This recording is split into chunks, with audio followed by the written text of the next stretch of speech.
तत्वार सूत्र के प्रथम सूत्र का अवतार हुआ कि सम्यक दर्शन ज्ञान चारित्राणे मोक्ष मार्ग। सम्यक दर्शन, सम्यक ज्ञान, सम्यक चारित्र्य तीनों मिलकर के मुक्ति का मार्ग बनते हैं। और उसमें सबसे पहला घटक सम्यक दर्शन, जिसके बारे में तत्वार्थ शब्दानां सम्यक दर्शनम सूत्र के रूप में कहा गया। उस सम्यक दर्शन को विशेष रूप से समझने के लिए जब 6 अनिल द्वार में जाते हैं तो वहां पर निर्देश यानी उसका स्वरूप क्या है वो बताया। स्वामी को सम्यक दर्शन का स्वामी जीव होता है। साधन उत्पत्ति निमित्तम, वो सम्यक दर्शन कैसे उत्पन्न होता है। अलग अलग गतियों में उसके अलग अलग निमित्त बतलाए। मनुष्यों के लिए और तिर्यंचों के लिए समान जिन बिंब दर्शनेण और धम्म श्रवणेण, यानी जिनेन्द्र भगवान के दर्शन करने से और धर्म के श्रवण से यानी स्वाध्याय के माध्यम से, और एक जाति स्मरण जो चारों गतियों में समान रूप से पाया जाता है। इसलिए जिनेन्द्र भगवान के दर्शन, अब आप कहोगे इसमें तो जिनेन्द्र भगवान का दर्शन लिखा है, पूजन कहाँ लिखा है। अरे दर्शन करने वाला तो दर्शन थोड़ी देर में करके चला जाता है, पूजन करने वाला बहुत लंबे समय तक विशेष रूप से दर्शन करता है। इसलिए इसमें विशिष्ट दर्शन होते हैं। इसलिए पूजन को मतलब छोटा नहीं समझना चाहिए, बहुत लंबे समय तक संबंध रहता है और उसमें बार बार दृष्टि अपनी भगवान की ओर ही जाना चाहिए। इसके बारे में पहले भी चर्चा अपन कर चुके हैं कि यदि अपन भगवान के पूजा करते करते भी यदि आने जाने वाले को दर्शनार्थी आए उसकी ओर दृष्टि जाती है तो वो अपनी कमी है। स्वर्गों में जहां पर सम्यक दर्शन उत्पन्न होता है उसमें उनके लिए कारण दिया, कई कारण हैं। एक दिया उसमें धर्म श्रवण से, भगवान की वाणी को सुनकर के आपस में भी चर्चा चलती है। उनकी सौधर्मित्र की सभा प्रतिदिन लगती है और उसमें कहते हैं चारों निकाय के देव वहां पर उपस्थित हो सकते, जाना चाहे जो उनकी सौधर्मित्र की सभा में जा सकते, क्योंकि जो पीत और पद्म, पीत और लेशा के जो देव हैं, जिसमें कि नीचे के सारे तीनों देव जो देव होते हैं उनकी पीत लेशा होती है और उनका स्पर्शन बताया है सौधर्म स्वर्ग तक, उनका स्पर्शन बताया है। यानी उनको सौधर्म स्वर्ग तक जाने में किसी की सहायता की आवश्यकता नहीं पड़ती, उसके ऊपर ही उनको जाना होता है तो वो किसी दूसरे देव यानी ऊपर वाले देवों की सहायता से ऊपर जा सकते हैं। वहां पर उनका स्वतंत्र विचरण संभव नहीं। तो वहां धर्म श्रवण के माध्यम से भी उनको सम्यक दर्शन हो जाता है। 12वें स्वर्ग तक वहां पर बतलाया कि देवर्षि दर्शन, बड़े बड़े देवों की, इंद्रों की रिद्धियों को देख करके भी उनको सम्यक दर्शन हो सकता है। जो बड़े बड़े देव हैं, इंद्र हैं, उनकी विभूति को देख करके कम विभूति वाले देव वहां पर यदि ऐसा विचार करते हैं कि इन्होंने ऐसा वैभव क्यों प्राप्त किया और उसके माध्यम से वो अपने अभिज्ञान का प्रयोग करके पूर्व का उनका चित्रण की इन्होंने पूर्व में तपस्या की है, इसके माध्यम से इनके लिए ऐसा वैभव प्राप्त हुआ है, तो उसके माध्यम से वो वहां पर सम्यक दर्शन प्राप्त कर सकते हैं। लेकिन ये केवल 12वें स्वर्ग तक होता है, 12वें स्वर्ग के ऊपर नहीं होता। उसका क्या कारण है? उसका कारण है कि वहां पर शुक्ल लेशा होती है और शुक्ल लेशा में दूसरे के वैभव की ओर दृष्टि ही नहीं जाती। होगा कोई अपने को क्या। तो वहां शुक्ल लेशा में दूसरे की दृष्टि नहीं जाती, संपत्ति के ऊपर, वैभव के ऊपर।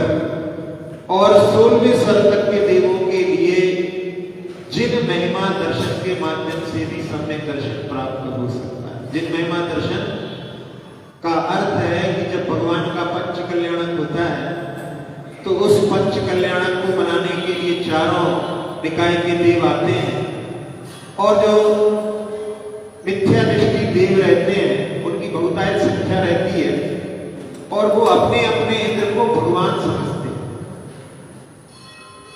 लेकिन जब पंच कल्याणक में भगवान की सेवा में उनको तत्पर देखते हैं तब उनको विश्वास है, मन में ऐसा प्रश्न उठता है, अरे हम तो इनको समझ रहे थे भगवान है, भगवान तो वास्तव में देवादिदेव ये है। तब उनके लिए उसके निमित्त से सम्यक दर्शन प्राप्त हो सकता है। वो कहलाता है जिन महिमा दर्शन। अब यहां पर जहां दूसरे के वैभव को देख करके और उनके माध्यम से उनको सम्यक दर्शन प्राप्त हो जाता है, लेकिन मनुष्यों में ये कारण नहीं कहा। मनुष्य तो दूसरे के वैभव को देख करके ईर्ष्या करता है।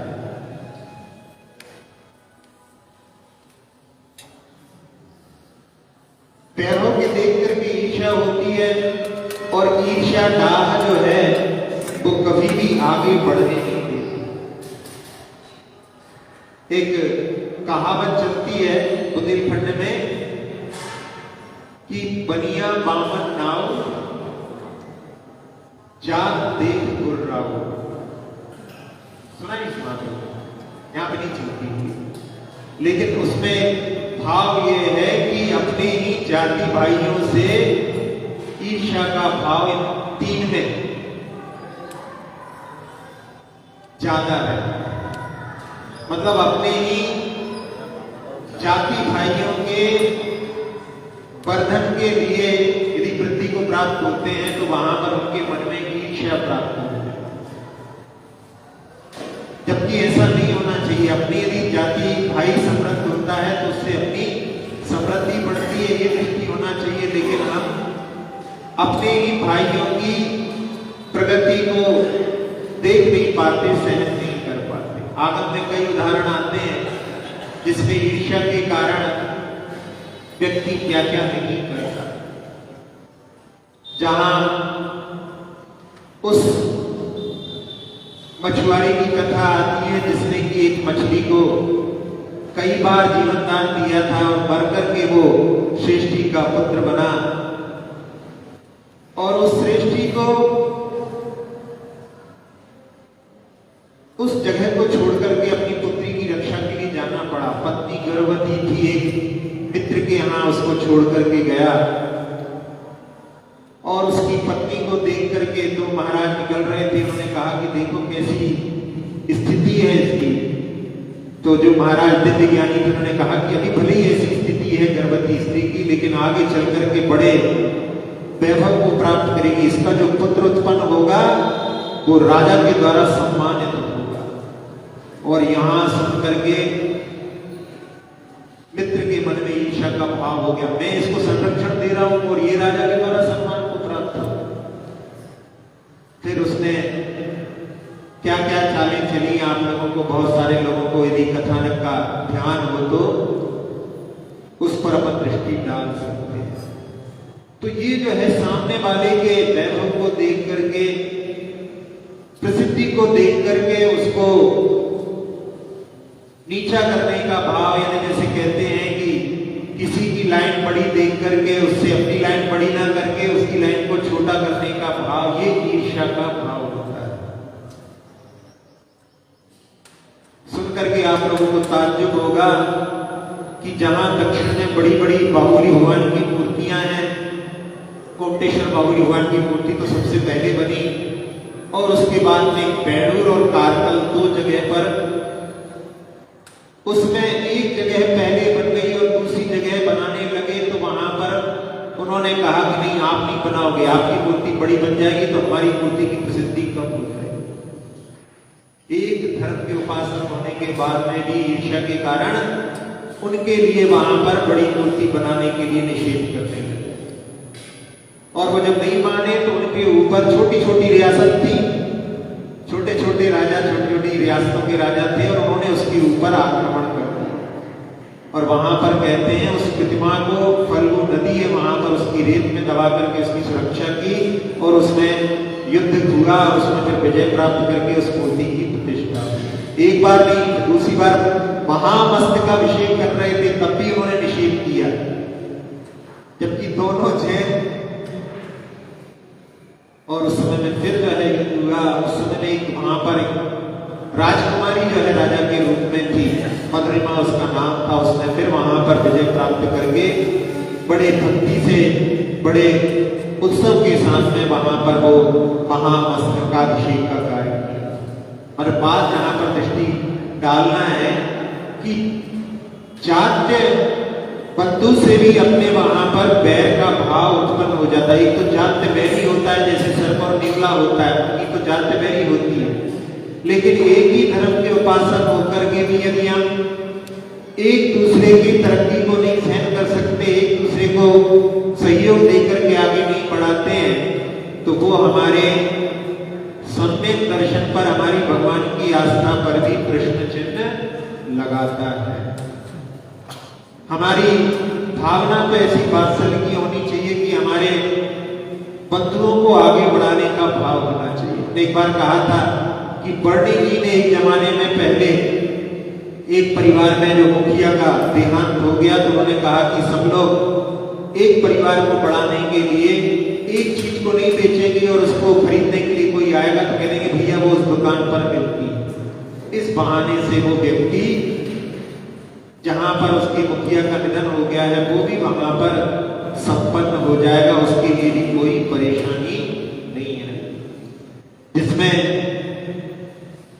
आगे बढ़ने की जो भावना होती है, बढ़ने नहीं देते, उसके लिए क्रैब मेंटेलिटी कहा जाता है। क्रैब यानी होते हैं केकड़े। आचार्य जी एक उदाहरण सुनाते हैं कि एक प्रदर्शनी में जहां पर बहुत सारे कीड़े मकोड़ों को प्रदर्शित किया गया था, और वहां पर एक छोटा सा बच्चा वहां पे कहने लगा कि अंकल अंकल इसका डिब्बा बंद कर दो, ढक्कन बंद कर दो, डिब्बे का नहीं तो इसमें से जो है कीड़े बाहर निकल जाएंगे। अंकल ने देखा और कहा कि नहीं नहीं, इसमें से तो कोई नहीं निकल पाएगा। कहले क्यों? कहले इसमें में केकड़े एक निकलने की कोशिश करता है और दो टांग खींचने के लिए तैयार है। तो ये ईर्ष्या का भाव, कहते हैं व्यक्ति आजकल अपने दुख से इतना दुखी नहीं है जितना दूसरे के सुख को देख करके दुखी होता है। तो जहां देवों में जो सम्यक दर्शन का कारण हो सकता है, वहां पर वो मनुष्यों के लिए सम्यक दर्शन का कारण नहीं, पाप के अर्जन का कारण हो सकता है। तो हमें इससे बचना चाहिए। अपने समाज को समृद्ध बनाने के लिए प्रश्न करते हैं हम आपसे कि बहुत सारे लोग यहाँ पर उपस्थित हैं, कितने लोग ऐसे हैं कि अपने जरूरत का जितना भी सामान जो कि जैन प्रतिष्ठानों से मिलता है वहीं से पहली खरीदेंगे, तो वहीं से खरीदेंगे, नहीं मिलेगा तो फिर दूसरी जगह जाएंगे। कितने लोग ऐसा करते हैं? हाथ तो ये सुन रहे जैसे सब लोग नहीं करते। अपने को सबसे पहले जो सामान खरीदना रहता है, जैसे सोने चांदी का सामान है, किराने का सामान है, अपने को सबसे पहले अपने जैन बंधु की दुकान से ही खरीदने का प्रयास करना चाहिए।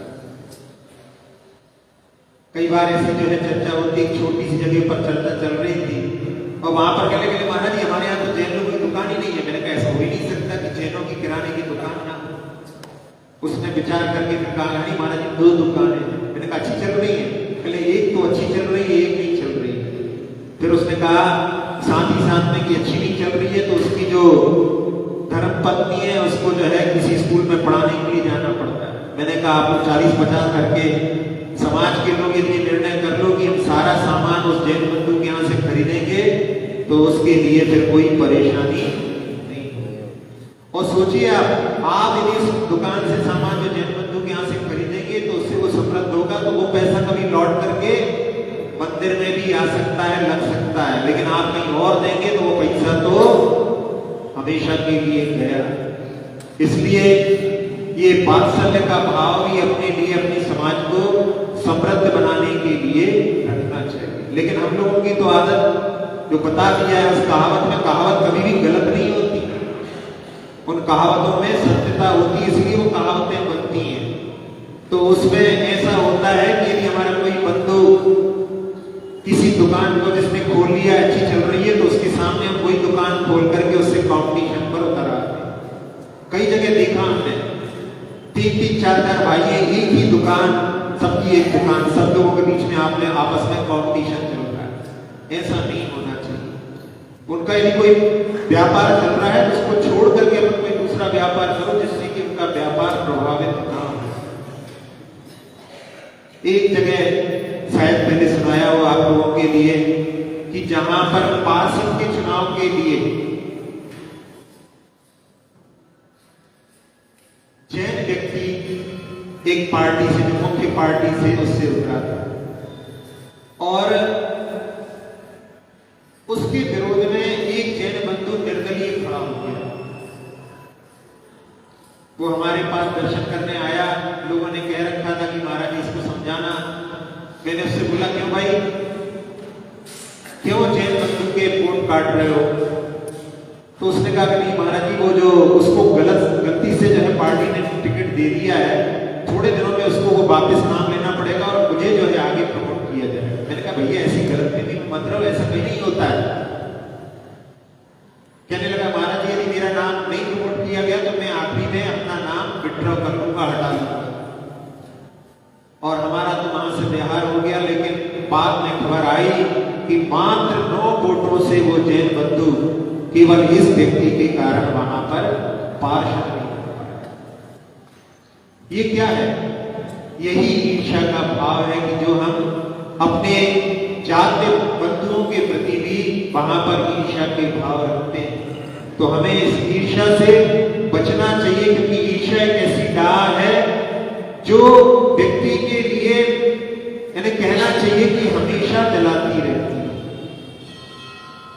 जिसमें कोई दूसरा कोई वहां पर कुछ कहता नहीं है, लेकिन वो उसके लिए जलाती रहती है। और आजकल का आपका वातावरण भी बाजार का ऐसा है कि वो भी आपके लिए ईर्ष्या के लिए, क्योंकि उनके तो उसके माध्यम से बिक्री बढ़ती है। कभी कभी कानों में सुनाई दे जाता है वहां पर कि वो कहते हैं कि फला तुम्हारी कमीज मेरी कमीज से सफेद कैसे, यानी ये भी ईर्ष्या का भाव वहां पर। ऐसे भी ऐड आते हैं कि नेवर्स एनवी ऑनर्स प्राइड, कि जो शत्रु के प्रति वहां पर जो है, जो पर लोग हैं, पड़ोसी हैं, उनके प्रति शत्रुता का भाव अपने लिए वहां पर अहंकार का भाव बन गया। तो ऐसी ईर्ष्या से, जो कि हमारे लिए अहितकारी है, हमारे लिए हमेशा दुखी करने वाली है, हमें बचने का प्रयास करना चाहिए। और उसमें जब तक कोई व्यक्ति धनाढ्यों से ईर्ष्या करता है, तब तक वो धनाढ्य नहीं हो सकता। धनाढ्यों के प्रति उनके कि उन्होंने पूर्व में पुण्य किया है, उसके माध्यम से उन्होंने इस वैभव को प्राप्त किया है। कि ऐसी भावना रखते हैं तो उसके माध्यम से अपने भी धन के प्राप्त करने के द्वार खुले रहते हैं। लेकिन यदि हम ईर्ष्या करते हैं तो हम अपने समृद्धि के द्वार को स्वयं अपने हाथों से बंद करते हैं। एक कंपनी में एक दिन वहां पर लिख दिया गया कि आज आपका शत्रु जो है पकड़ा गया है और उसका निधन हो चुका है।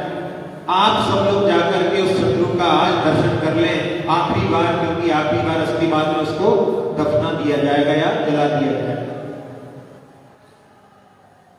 जो आपकी हमेशा प्रगति में विरोध करता था, ऐसा व्यक्ति का जो है निधन हो चुका है।